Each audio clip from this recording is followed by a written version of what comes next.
What's up, everybody, and welcome back to Dead Noise. I'm Chris, and not through the power of Zoom, here in person with me today is Mr. Fronzilla from Attila himself. How you doing today, sir? Incredible. I'm alive. I'm breathing. It's a great day. Absolutely. I'm in Wilmington, North Carolina. Can't complain. Weather's beautiful.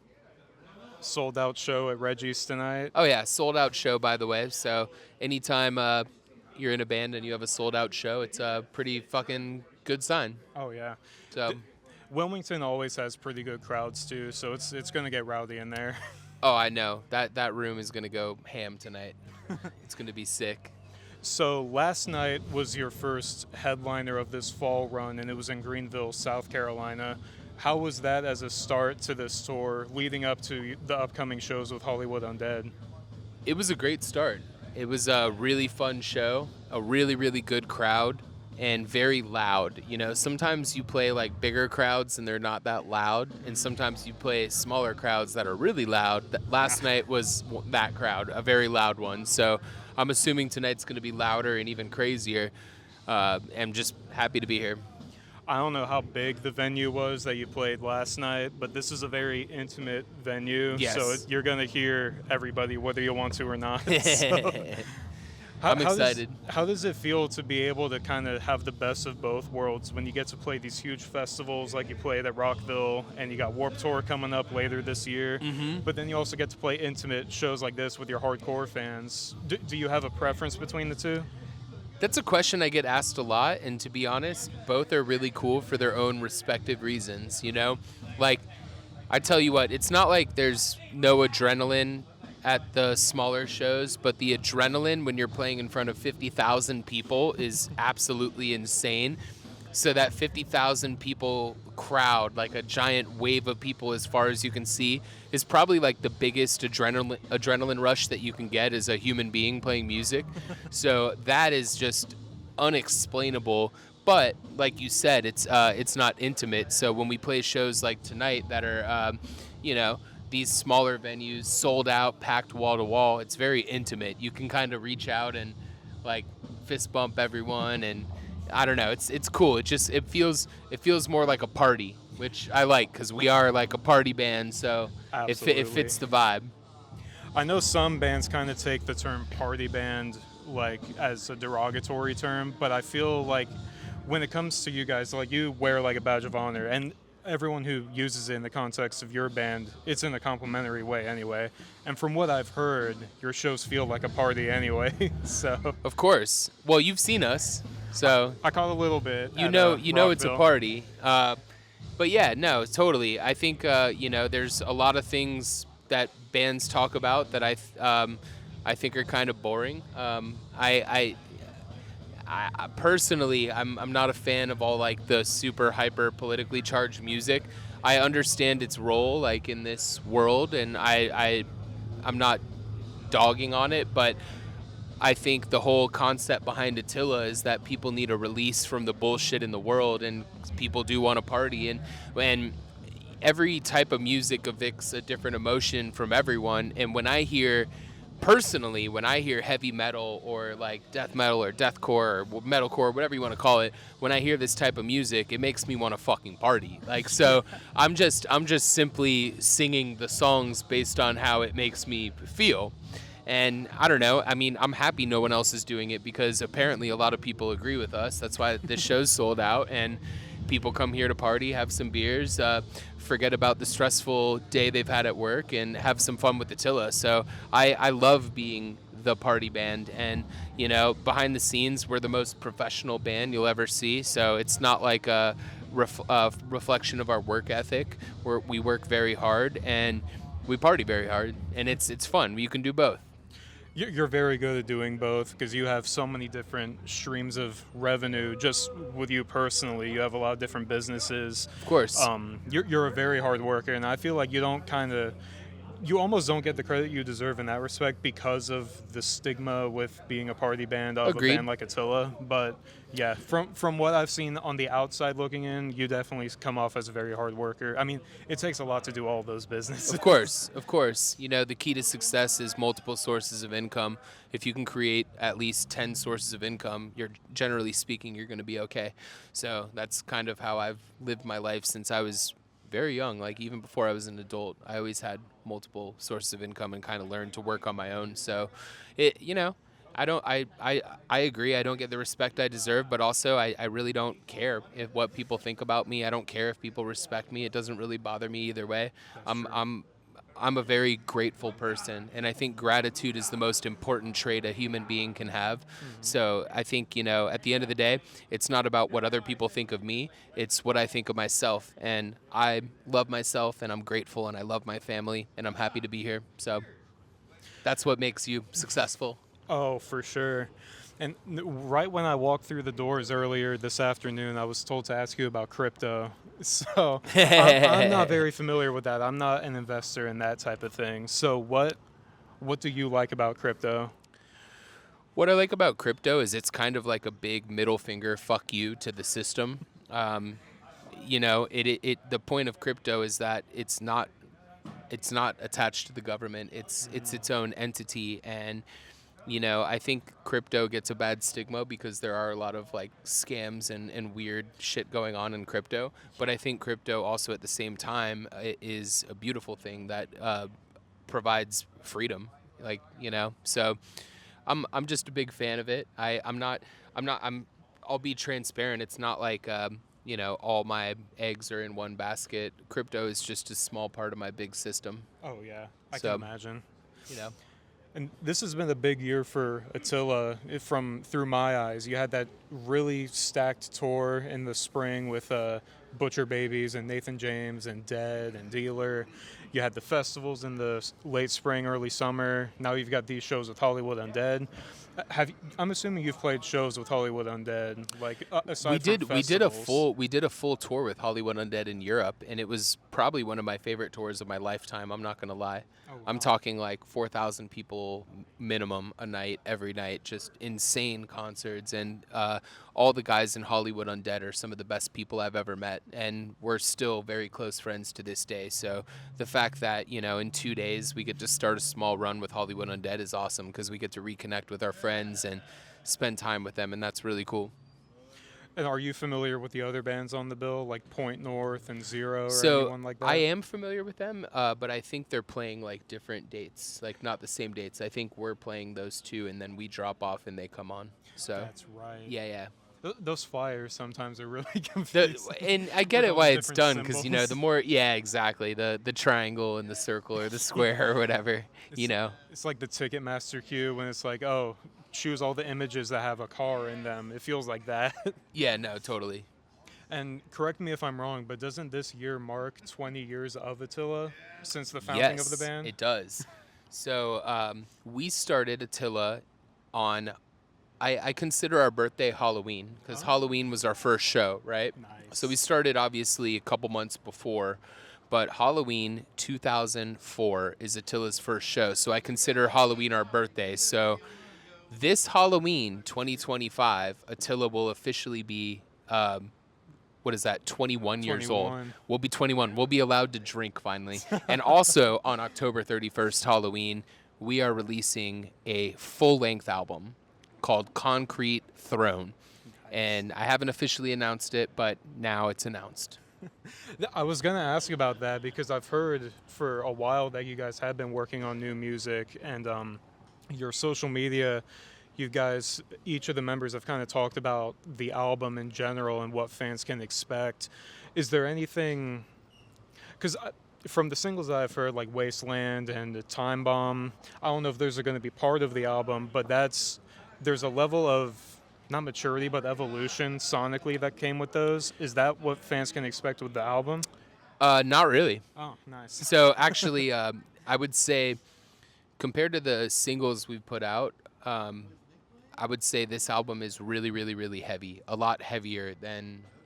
So the album starts off really, really fucking heavy, and then we go into a country metal song with a famous country artist on it, and then we go right back into heavy, and then like deathcore slam type shit, and then so it's kind of like this album is it's very unapologetic. It's not we didn't write this album to try to appease anyone or please anyone. We kind of just said fuck it and wrote really heavy fucked up shit that's really cool. But I will say that lyrically it's a lot more mature. So although it's a really heavy ass beater crazy album, lyrically it is mature, and I think people will relate to it more. Like we do have you know, a couple tracks that are Attila lyrically driven, like fucked up party shit, but overall for the majority, it's a lot of lyrics that I think most people will really relate to, you know, because we're getting older. I'm 35, my bass player's 40, you know, we're older, we got families and shit, so, you know, we're just maturing along with our fan base, but in a good way, and it's still fucking heavy. And when it comes to like the writing process, and I've heard you say on Instagram, like you kind of made the album that you guys wanted to make, you did what you guys wanted. I feel like that's always kind of been the approach. Like you guys always had that energy. How did the writing process of this upcoming album kind of differ from past efforts? So the main point everyone needs to understand is that Attila is an unsigned, fully independent band. That's right. And you know, our last album was an independent release as well, but you have to realize that there's a lot of things that the average listener doesn't realize about music, and one thing people don't realize is that if you're making an album and you're in the studio, a lot of times the record label will come into the studio while you're recording. Yeah, dude, it's fucked, bro. So they'll come into the studio while you're recording, and they'll kind of like pull the strings and tell you what to do and what not to do. So when you are signed to a label and they have their money invested into you, a lot of times your favorite song that you made, they'll come into the studio and they'll say, yeah, you know, fuck that, scrap it, we don't like this one. And they'll be like, we want this one, and it's not your favorite. Or they'll be like, write one like this or do this. So it's kind of like, you still have like a certain level of creative freedom when you're on a label, depending on the label. You know, when I owned a label, I gave all the artists 100% freedom because I didn't agree with signing a band that I didn't believe in from the get-go. But a lot of these labels now try to mold their artist into something like that they want for that specific flavor of the week. So you don't get to be as creative, whereas Attila, you know, we get to record when we want to record. We get to record for as long as we want to record or as short as we want to record. We get to write whatever we want. We can do, like I said, this album, we can do a deathcore song, we can do a country song, we can do an EDM song, we can do anything. Like, we are Attila, we own our music, we self-record our music, we do everything on our own, and that's why we are powerful and other bands are weak, essentially, because they're kind of molded by what they're told to do. And I feel like it's kind of obvious that you guys have picked up some skills when it comes to the making of the music and the recording process. I'm sure it's a huge relief to not have that, like, political, like the politics of the industry, like, on your shoulders. As an independent band, is there pressure as to, like, when it comes to distribution and making sure, like, it gets out to more people? Or does it not really matter because you know what you do, what you're good at, and you just kind of focus in on that? So there are certain aspects that a label does help out a lot with that do help bands. So in no way am I dogging a label because they typically have great marketing teams, especially if they're investing a lot into a band. However, you don't have to have a label to have the marketing team. So we are unsigned with our own music, but we have a massive marketing team with a lot of money for this album. So, you know, it's not like we get basically all the stuff bands these days like about labels, like, oh, like we get billboards, we get this, we get that, we get playlist. We're getting all that. Yeah. We're gonna have a billboard in Times Square. We're gonna have a billboard in Atlanta. We're gonna have we're gonna be on all the playlists, you name it. Like, we get the marketing thing, but we own 100% of everything we do. So that's the difference. Bands typically aren't smart people. People in bands are typically pretty dumb. We are the smartest band in this entire scene. I promise you. You can name a band 10 times bigger than us. It doesn't matter. We're way smarter. We make more money than any of them. Like, we know what we're doing. We're not dumb. And I think that's a problem is bands are usually either like, music or you're smart and you don't play music. But it's hard to be both. But we're both. So we cut out the label, but we have everything that the label provides because we have a great team. We've got a great, amazing team of people. Our management, our booking agency, shout out IAG, shout out to our managers, like shout out to our marketing team, shout out Duetti, shout out everyone. Like we have such a great team behind us, but we're still unsigned and own everything, and I think that's very special about Attila. I feel like that's every artist's dream is to kind of have the freedom to do what you want and the knowledge and the wherewithal to be able to kind of self-market, self-finance, do all of that stuff. And I agree. When it comes to your business savvy, I know during COVID you were very outspoken about wanting to bring Warped Tour back and just missing that part of heavy music culture. And now, in the year of our Lord 2025, it's back. And I know you guys are playing the Orlando date this November. Yeah, we're playing Saturday and Sunday. How excited are you that Warped Tour is back? Very excited. And it's funny, like my fiance is like, it'll be my first Warped Tour. And I'm like, it's Warped Tour, but it's not like, I'm not trying to dog it, but it's not like Warped Tour. Because Warped Tour was 45 dates, 2 months in a row. It was such a grueling, insane experience. But I'm not dogging it because I think what Kevin Lyman is doing is genius by just doing, 3 dates where you've got Orlando, which is a perfect place for a festival. You've got DC, a perfect place with a lot of people around. Long Beach, perfect place. So what he's doing is very, very smart, and I fully back it, and I'm very excited to be a part of it. And nice little burp there. Actually, that was a shitty burp. That was a 1 out of 10. That one sucked. I'm very excited to be playing Warped, and I think a lot of the core things about Warped are still there. We still got the inflatable with the fucking Warped inflatable with the schedule on it. So it's gonna be fucking cool, man. And also, like, there's nothing better than playing a festival in the city you live in, as in, like, I get to just play and then go home to my bed. Like, I can shower, jump in my pool, take a shower, catch a fucking fish in my backyard. Or a gator with your bare hands. Or a gator with my bare hands. Might be time to catch another fucking gator, dude.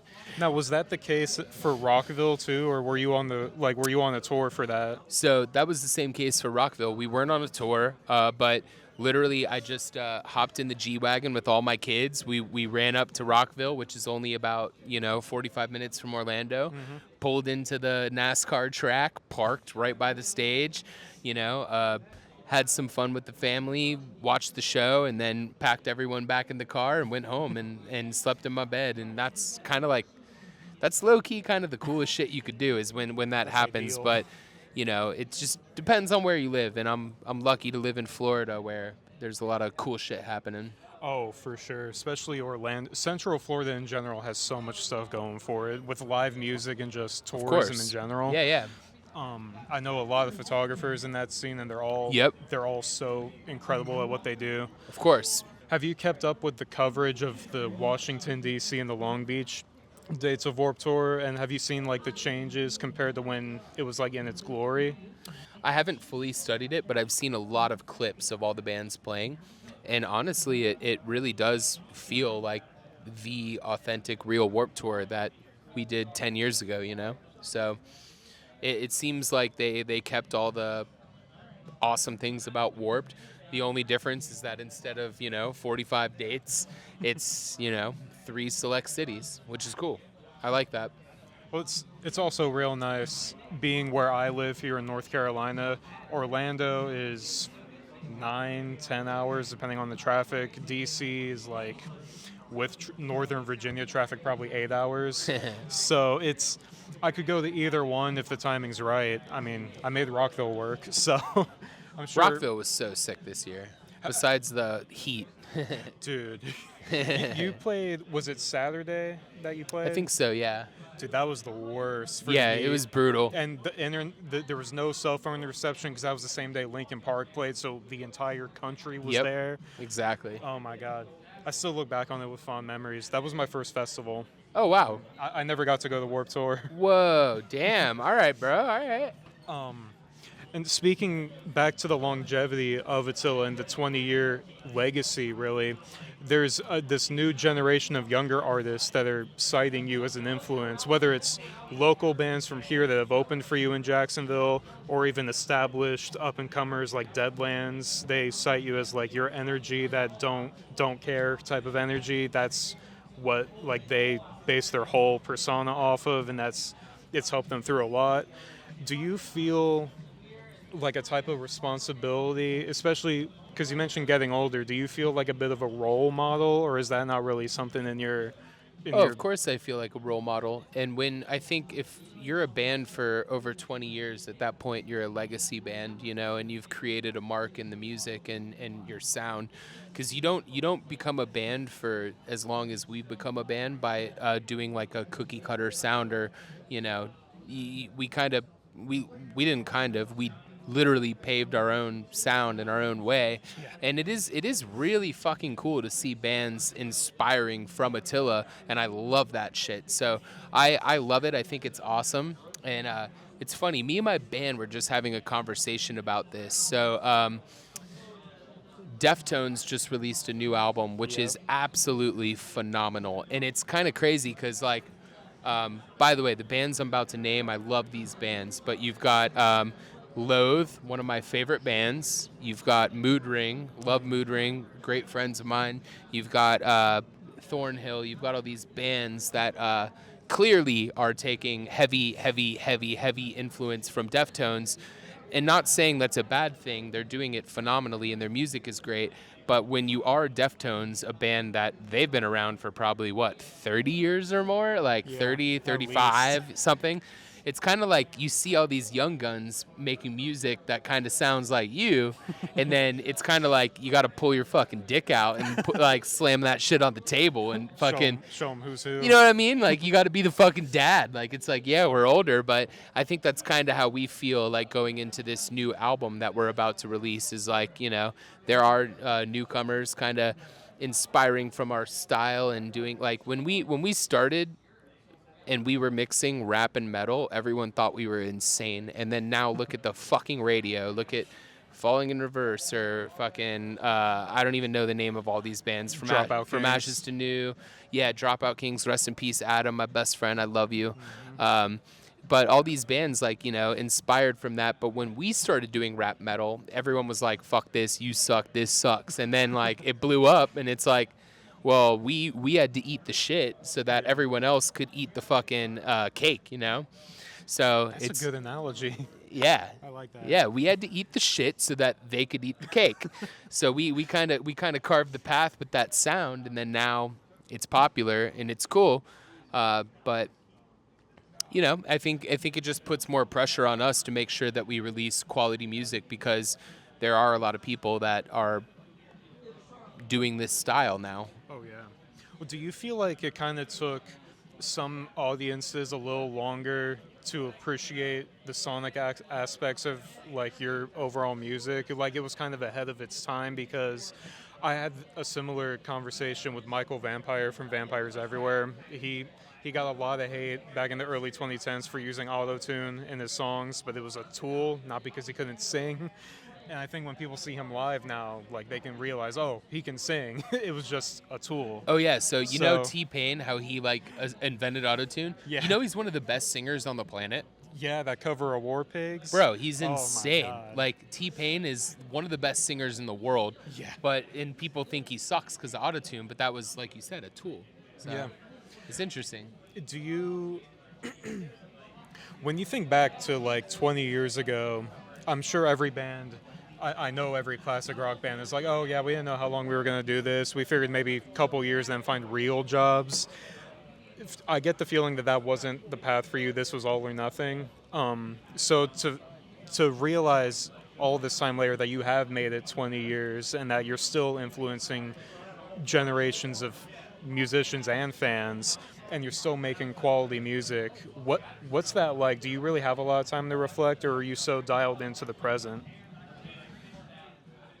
I'll be honest, I wish I was more dialed into the present. I think that's a flaw of mine, is that Me too. I think of the future too much. You know, they say those who dwell on the past have depression, those who dwell on the future have anxiety, and those who are in the present are the best. And I tend to think too much into the future, which is like it's a bad quality of mine, I'll admit, but I'm trying to be a better person and focus more in the moment, because at the end of the day, the moment is all that matters. And you know, it is hard, but the original question, I got carried away by that sentence. That was important. That was a good statement. No, it was. The original question was, Like, could you? I'm sure you knew like music was always going to be your path. Oh, But yeah. to the fact that you've like made it this long, Oh, to yeah. actually have it come into fruition. so the reason I feel so blessed in my situation is because I was able to start Attila when I was 14. So when you're 14, obviously you're living with your parents. So like I don't have to pay all the expensive rent people have to pay now. And you know, I knew I had a dinner at night and shit like that. You know what I mean? I was still in high school. Yeah. So I think that was the biggest blessing, is getting to start early and kind of work out the kinks while I was young.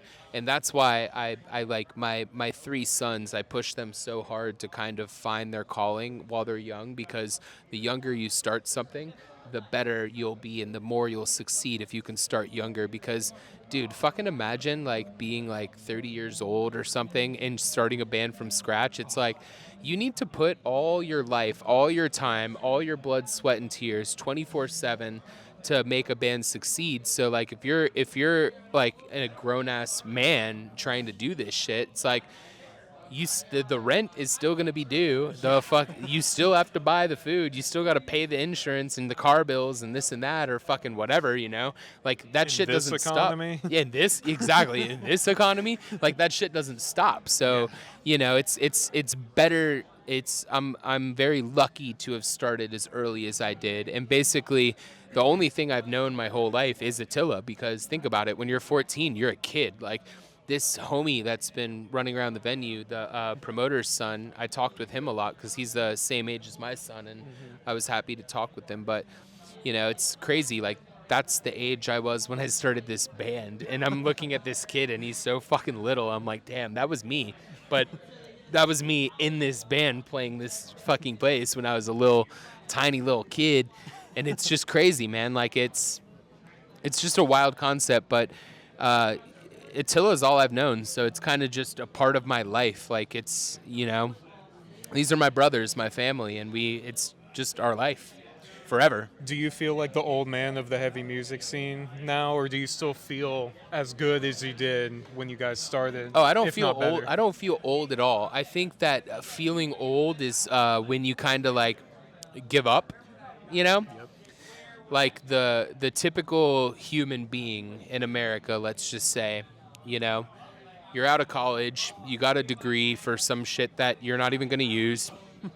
You get into some dumb job that you hate your job, and then you settle down for some, you know, wife or some person that you're just like, whatever. You start having kids, and then you lose your fire, you lose your flame.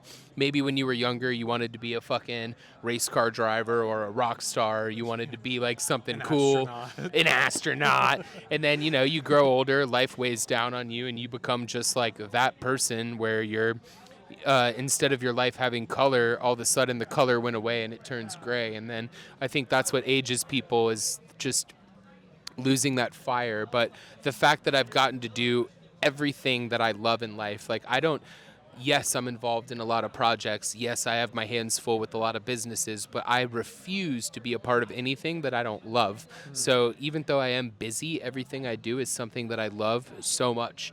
And that's why I literally feel like I'm 20 years old. Like I feel like a child. And awesome. I think it's good as a parent to still feel young, because you know, if you're old and disconnected from your children, then they're going to look at you as some old weird dude. But when you're cool, when you still feel like a kid, it's like, fuck yeah, you want to do a cannonball? Like, fuck yeah, let's go catch some fish. Like, fuck yeah, let's go race a go-kart. Like, it's like I'm a kid like my kids. So I don't feel like the old man in the scene. I still feel young, and it's just because I've gotten to have fun every day. Like, nothing in my life is like old people shit. You know what I mean?